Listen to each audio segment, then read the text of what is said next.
अजमेर उत्तर विधानसभा क्षेत्र में उद्घाटन तो बहुत हो रहे हैं, लेकिन धरातल पर एक भी काम पूरे नहीं हुए। यह कहना है कांग्रेस नेता महेंद्र सिंह रलावता का। उन्होंने कहा, अजमेर उत्तर में जो पुरानी चीज बनी है उन पर ध्यान नहीं है। पंचशील नगर में पृथ्वीराज नगर योजना के पास सब्जी मंडी बनाई थी, उसका आज तक उद्घाटन नहीं हुआ।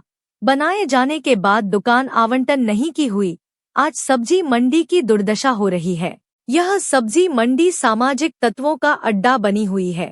असामाजिक तत्व यहाँ के गेट खिड़की दरवाजे सब ले गए। अब यह पूरी तरह खंडहर में तब्दील हो चुकी है। अगर यह सब्जी मंडी वापस चालू की जाए तो आसपास की कॉलोनी को काफी फायदा मिलेगा। पुष्कर के आसपास की जो सब्जी अजमेर आती है वह सब यही आएंगी। यहाँ के क्षेत्रवासी जो अभी सब्जियां लेने रामगंज सब्जी मंडी व आगरा गेट सब्जी मंडी जाते हैं, उन्हें काफी फायदा होगा।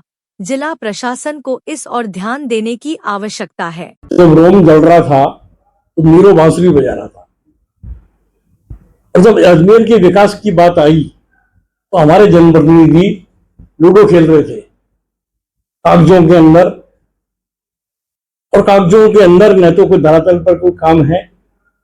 ये जिस सब्जी मंडी की आप बात कर रहे हैं, ये सब्जी मंडी मान्यवर विधानसभा के अध्यक्ष जी के, जब ये राजस्थान सरकार में मंत्री थे, उनके कार्यकाल के अंदर की टाइम की बनी हुई सब्जी मंडी है, जिसका आज तक आवंटन नहीं हुआ। आज तक लोगों को, यानी कि किसानों को वो चीज नहीं मिल पाई। और किसानों को अगर वो उस टाइम का मिलता तो निश्चित रूप से इसका फर्क पड़ता।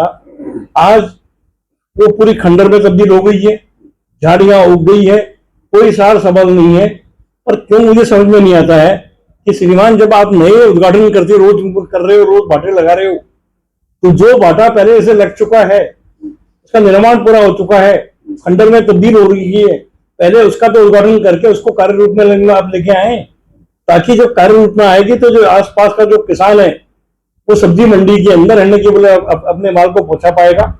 और इसके साथ साथ जो आने इस टाइम में जो अजमेर तेजी से आगे बढ़ रहा है, चाहे वो पंचशील हो, चाहे आपके राणा प्रताप नगर हो, चाहे विजयराजे सिंधिया नगर हो, चाहे वैशाली नगर हो, अगर वहां का जो आम उपभोक्ता है, अगर एक सब्जी मंडी अगर यहाँ बनेगी तो निश्चित से मान के चले कि जो आज सुभाष नगर की वाली सब्जी मंडी, तो वहां से जब आदमी लाके माल यहाँ लाकर माल बेचेगा तो माल महंगा होगा, किराया भाड़ा महंगा ज्यादा लगेगा, और यहाँ किराया भाड़ा कम लगेगा, लोगों को सुविधा भी प्राप्त होगी, यानी उपभोक्ता भी खुश, किसान भी खुश। पुष्कर से आने वाली सब्जियों को यहाँ जब स्थान मिल जाएगा तो वो बेचारा काय को पूरा रोड को क्रॉस करके वहां तक जाएगा। और सबसे बड़ी बात और कहना चाहूंगा, जब सब्जी मंडी का आदमी अपने सामान को लेकर आता है तो दिन में ट्रैफिक वाले इनके वाहन को एकदम बीच में से आने नहीं देते हैं।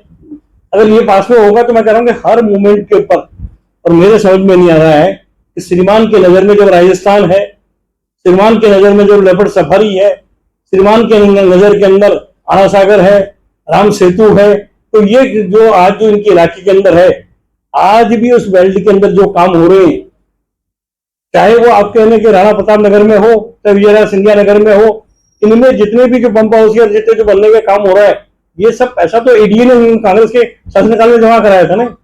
तो श्रीमान से निवेदन करना चाहूंगा कि आप जागरूक हैं तो इस मंडी को शुरू करवाइए, ताकि किसान को भी फायदा हो, व्यापारी को भी फायदा हो, उपभोक्ता को भी फायदा हो, और आम जन को भी फायदा इस बात का होगा कि ताजी सब्जियां उन्हें प्राप्त होगी, पुष्कर की सब्जियां प्राप्त होगी।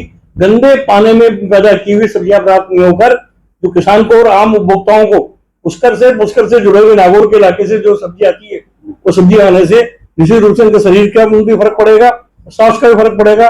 इसलिए तुरंत प्रभाव से इनको इस सब्जी मंडी को शुरू करना